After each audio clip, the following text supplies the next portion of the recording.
With two picks inside the top 10 of this year's draft, it's a really important draft for St Kilda to nail. We can't have another Hunter Clark and Nick Caulfield situation here. Really need to grab two A-grade midfielders. Who's going to be available at that pick? Who are we eyeing off? That's what I really want to go over in this video for you guys. As a Saints fan's perspective, who are we really looking at drafting here? But yeah, might as well just get straight into it. So pick 7 and 8, these are the picks that we really have to nail to improve our list going forward. Obviously we've been a great drafting team, I'd say, since about 2021, so we've had about 3 really good years of drafting in my opinion. Obviously grabbed Mitch Owens, we grabbed Nasiah Wanganeen-Malira, Marcus Wintager, Mateus Filippo, Darcy Wilson. That's just 5 to name out of I think nearly 10, 14 picks we would have taken over those drafts, but these are the picks we really need to nail. So the 3 players I'm going to go through first. First up, Harvey Langford.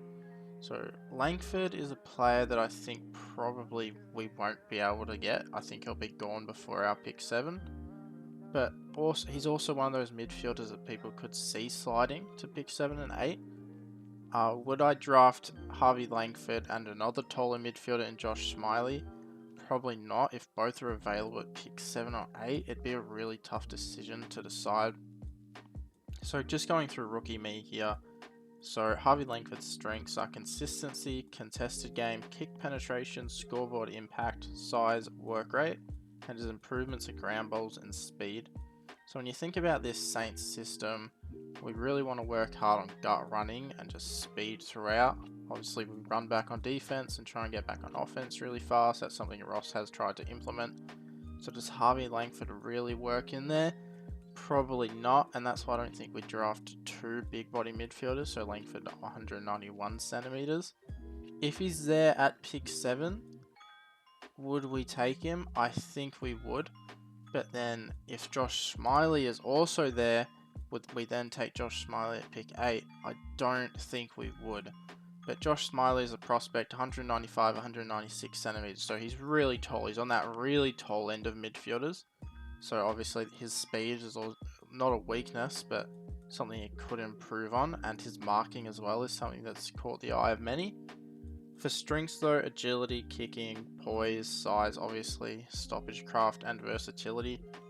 So Smiley, he was sort of #1 pick favourite at the very start of the year, but had a really slow start to his Coates Talent League this year, and that sort of dropped him down. A lot of players have played better than him and jumped up draft boards over him. So I think out of the 2, I think Josh Smiley is the most likely one to be at that pick, and I don't think we'd be mad at it. So we've sort of looked at the big-bodied midfielders. They're not really they're not slow, but they're not the fast guys. They're sort of more contested. I think if we do grab one of these, I think we do need to look at a fast midfielder, and that's Toby Travaglia. So he's 187 centimeters, so he's still got height. He can still play in the midfield, and his speed is one of his big strengths. So I think he's one of the fastest players in this class. I could be wrong. I know Sydney Academy prospect Joel Cochran, I know he walked away with the 2 kilometre, but I think Toby Travaglia was up there. So on rookie me, so his strengths: competitiveness, defensive pressure, endurance, intercept marking, speed, and work rate. And then his improvements are disposal efficiency. So he's probably not the cleanest with the ball, but I think the speed is the main aspect of his game we're looking at there. Also, there's talk around maybe he's not AFL ready as a midfielder. So he started the year as a halfback and then transitioned more into a midfield role. I think if we drafted him and just trained him up as a midfielder, I think he'd do really great. I think he'd be able to transition well. Do we really need another halfback? You think of our current halfbacks. We've got Nasiah Wanganeen-Malira, obviously. Jack Sinclair is a 2-time All-Australian. Liam Stocker we got from the Blues a couple of years ago. Ari Schoenmaker we drafted last year. Is he a back pocket or is he a really tall halfback flanker? There's a lot of options at halfback, and obviously going in we want 2 midfielders. I think Toby Travaglia and Josh Smiley are going to be our most likely options if we do look to draft 2 midfielders. So for this next list of players, these are the players that are going to be around our draft range, but they're not midfielders. They're key position talents, which I think we could use at either end of the ground. Obviously, we need to look at a Josh Battle replacement. That's a big thing. We tried working on this off season. We tried bringing in Brody Kemp, couldn't get that over the line. And the likes of Tim Membry have left. And really our only key forwards are Caminiti, King, and Isaac Keeler. We really only have 3 tall forwards, so we could look at drafting a tall forward. But the first player I want to look at is Alex Taru. So he's more of a defender than a forward, but he's also a bit of a swingman. So he's only 193 centimeters, which is the same height as Josh Battle if we did look to draft him. So for his strengths are aerial ability, athleticism, competitiveness, reading the play, resilience, and versatility. So what you'd really expect from that sort of intercepting defender, really just think of Josh Battle here with him, and then for improvements, decision making, and durability. So with Taru, he can be a bit of a swingman if you want to play him forward. I think his best position is in defense, but he went forward late in the Coates Talent League and did pretty good. He kicked about half a goal a game on average, so seven goals, played 12 games, so not bad, but I think if you're drafting him, we'd definitely be drafting him as a defender. For a forward now, Harry Armstrong. So Armstrong's 195 centimeters. He's probably the best key forward in this class. There's some good middle of the pack ones. I'm going to go into one later on. But for Armstrong, his strengths are athleticism, competitiveness, contested marking, leading patterns, scoreboard impact, set shot, goal kicking. So Armstrong, I think he kicked 3 goals a game, so really good, obviously. And then for improvements, endurance and 4-quarter consistency. For Armstrong, he's the best key forward. He'd be at our pick most likely, but I think this one is a bit of an unlikely option. I think if we were to go with 1 midfielder and then 1 key position player, I think, while he's not necessarily similar to King, I'm not sure how he'd work in a sort of forward line with Max King. There is a player I want to talk about that we could grab with our second pick that I think would work really well with Max King. But if he's there, he's definitely the best key forward. I'm just not really sure if we'd take Armstrong there. And then for the last key position player, Luke Trainer. So Trainer was talked about as one of the best prospects for a couple months there, closer to the end of the season. But he's had a lot of concussion issues this year, which is obviously a big worry. We've seen a lot of players retire to concussion. And if he can overcome that, I think that's a big deal.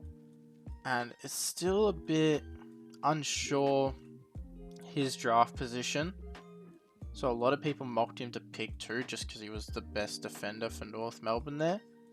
But his draft range is really anywhere from like 8. He could even fall out of the first round, some people are saying. So is Trainer someone we'd pick up with our first round pick? Probably not. He's still an option though if we did want to go there. He's 194 centimeters, so again, could be a good battle replacement. Strengths, competitiveness, intercept marking, kicking, reading the play, versatility, vertical leap, and then improvements, defensive craft, and lockdown ability. So he's not a lockdown, he's more of that roaming, intercepting player. But with Trainer, I think we'd be more likely to grab him. I think we'd very likely to trade our future first round pick to get back into this draft.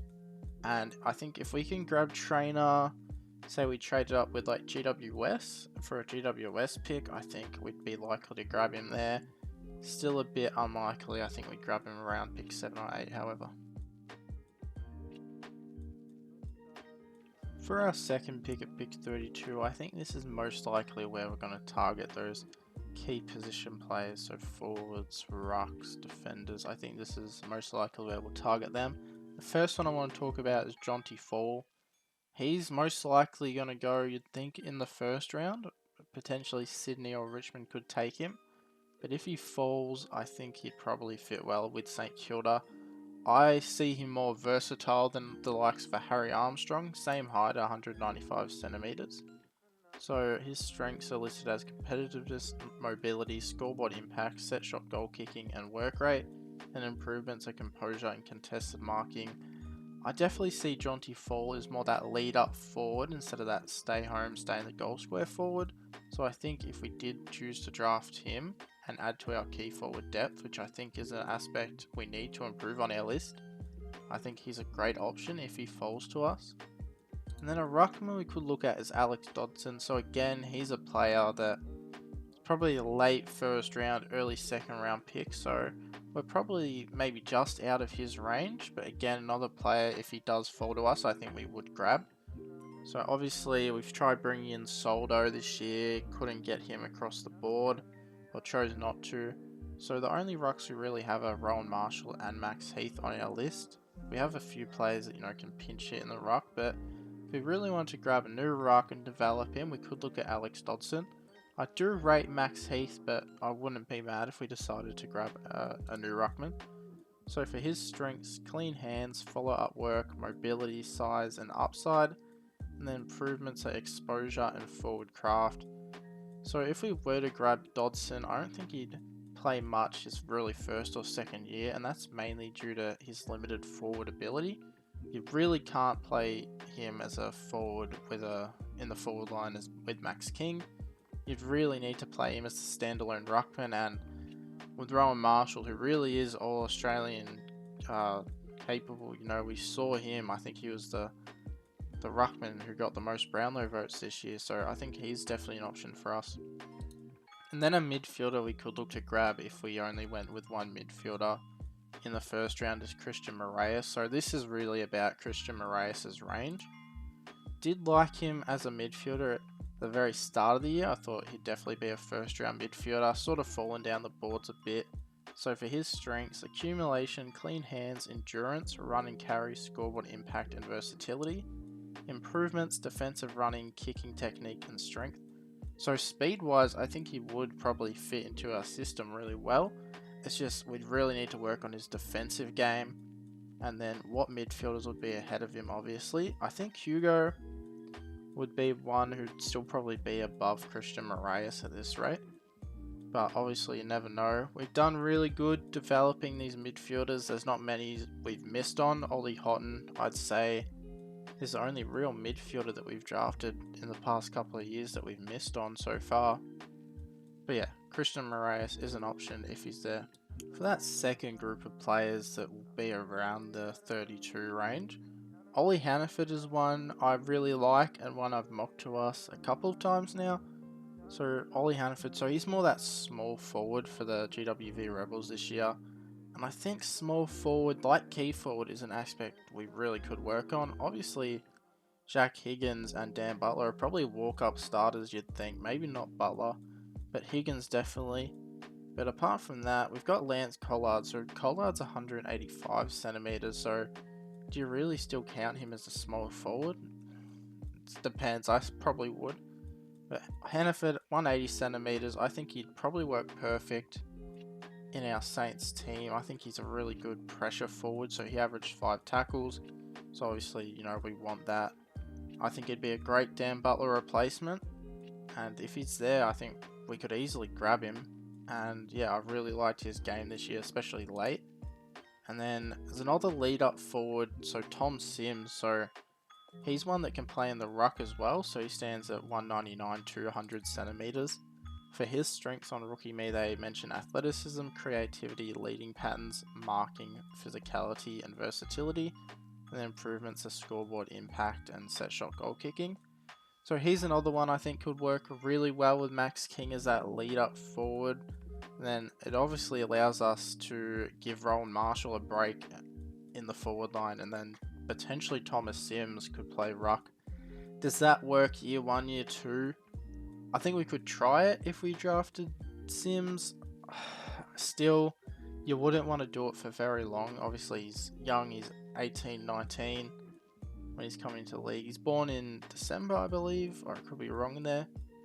But yeah, very young prospect. You wouldn't want to play him in the ruck for too long, but is an option there, and I think it helps our team. Obviously allows Rowan to move forward and gives King someone that can lead up with the ball for him.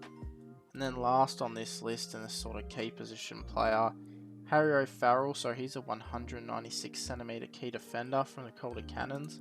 So for his strengths, athleticism, closing speed, defensive craft, intercepting, versatility, work rate, and then improvements are clean hands, set shot, goal kicking, and strength. So he was also a bit of a swingman this year. O'Farrell is one I like here at 32. I think same with really everyone else that I'm mocking here. It's really his range. He's going to be here at this pick, I think. Is he one we take? I'm not sure. We really think Adrian Cole is going to come in as a, we've already got that project key defender. We could look at taking another one. We haven't done that well with key defenders drafting. Obviously, James Van Ness off the list now. But I think, if he's there, I think it's pretty fair value for O'Farrell, and definitely wouldn't be mad taking him and developing him. Because he can play on either end of the ground. We could develop him into a forward if we needed to. So for this last group, I think this is the group of players that will be around our third round pick at 47. First up, Noel Mraz, key defender, Dandenong Stingrays. So he stands at 198 centimeters. He was projected to be a first round pick at the start of the year, fell away halfway through the year probably. Just sort of kept falling. Now the third round pick is probably about his range. So for strengths, aerial ability, competitiveness, mobility, reading the play, skills and versatility, and then an improvement is his speed. So again, another key position player I think we could use. And then for a midfielder who could be available at this pick is Jack Oof at a GWV Rebels. So he really stood up late in the year with the Coates Talent League for the Rebels. And then so his strengths are clean hands, consistency, disposal efficiency, sidestep, size, versatility. So 194 centimeters. So he's another big-bodied midfielder. Improvements, hurt factor, and speed. So sort of a similar type to a, not really similar in game style, but similar size to Smiley at 194 centimeters. And then again the speed, which really hurts him. But again, that's something we could work on if we did draft him late. He's another one I think we'd really only take him if we'd only taken one midfielder up to this point. Jasper Algier, so he's sort of that small, medium-sized forward out of Oakley Chargers. So strengths, consistency, finishing, forward craft, marking, scoreboard impact and speed. And the improvements are production and tackling. So unlike Hannaford, where I think Hannaford can be a bit more of a pressure forward at AFL level, Jasper Algier, he's really not that. He's sort of that play on your own, score the goals, light the team up. He's also young, so he's born in December, so he's got age to him as well. Filippo, we've drafted a few players that were pretty young in their draft year. Again, he's one I'd really look at if we couldn't land a Hannaford type in the second round, because again, I think that small forward position is something we need to work on. And then for that second group of players, Archer Day Wicks, forward midfielder from the Bendigo Pioneers, 186 centimeters. So aerial ability, competitiveness, kicking, overhead marking, scoreboard impact, versatility are his strengths. And then improvements, composure, consistency. I think Archer Day Wicks is probably more of a second round pick.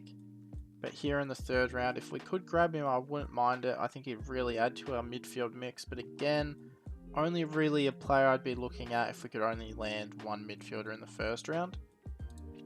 Then key forward, Gabriel Stump, 196 centimeters from Northern Knights.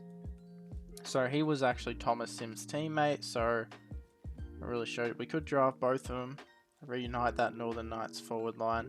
But for him, his strengths, athleticism, leading patterns, speed, versatility, vertical leap and work rate. And then improvements, contested work, set shot, goal kicking and size. So at 196 centimeters, I don't think his size is something we have to worry about too much. Again, he'd really just be a development piece for us. We're not expecting to play much in his first 2 years. Again, obviously Max King, Sharman, Caminiti in that forward line already. But I do think this is really good value for Stump if we can find him here. And then for our last pick, this is someone I haven't really seen mocked to us a whole lot.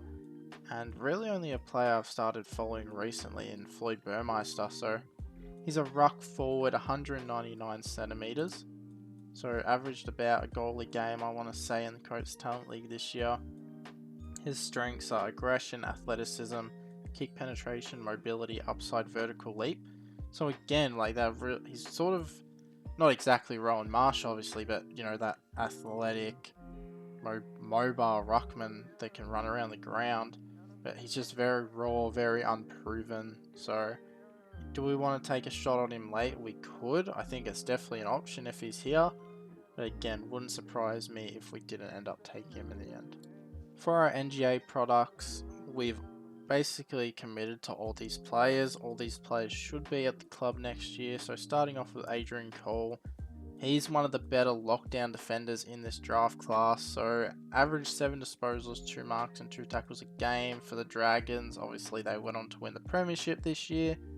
And Adrian Cole will come in, be our development key forward. He would have been one of the big reasons that we didn't bring in James Van Ness this year, or re-sign him this year, due to the fact that we've got Adrian Cole coming through as an NGA prospect.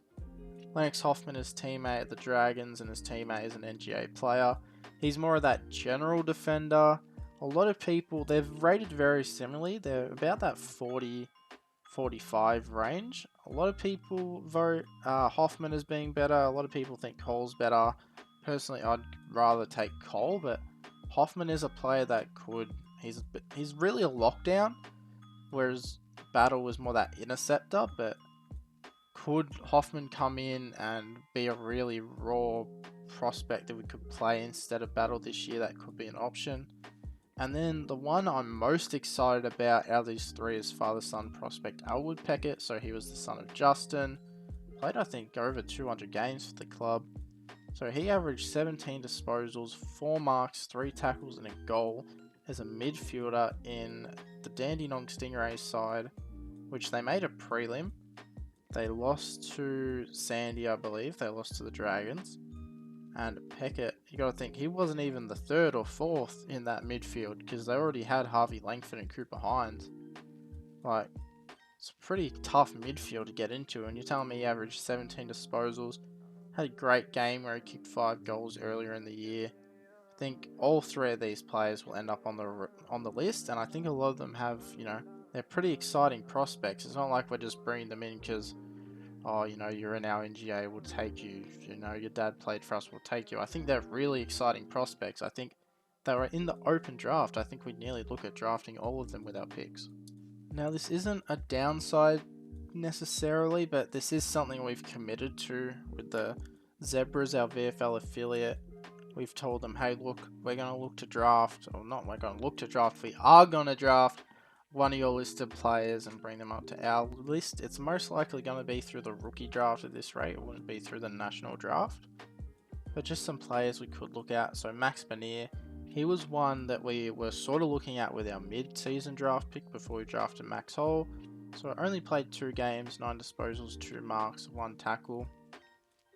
Very raw, but again, a defensive prospect we could look at. Midfield wise, Hugo Kahan, so he was on Sydney's list a couple years ago. Came over to the Zebras this year, 13 disposals and a goal. He was the one at the start of the year I thought was most likely to get picked up. I really think it's probably a race between him and Benier at this rate. Maybe Hipwell as well, who I'll talk about now. So Hipwell was probably our best midfielder this year. 19 disposals, 5 tackles, so you think he could come in. He adds that defensive pressure we've got. Blake Watson is there as well, so 15 disposals, 7 tackles. Ollie Lowe's small forward and Will Brown forward. So Ollie Lowe 14 disposals and a goal. Will Brown 6 disposals and a goal. And then Tarkin O'Leary, a bit more of a midfielder, 10 disposals and a goal.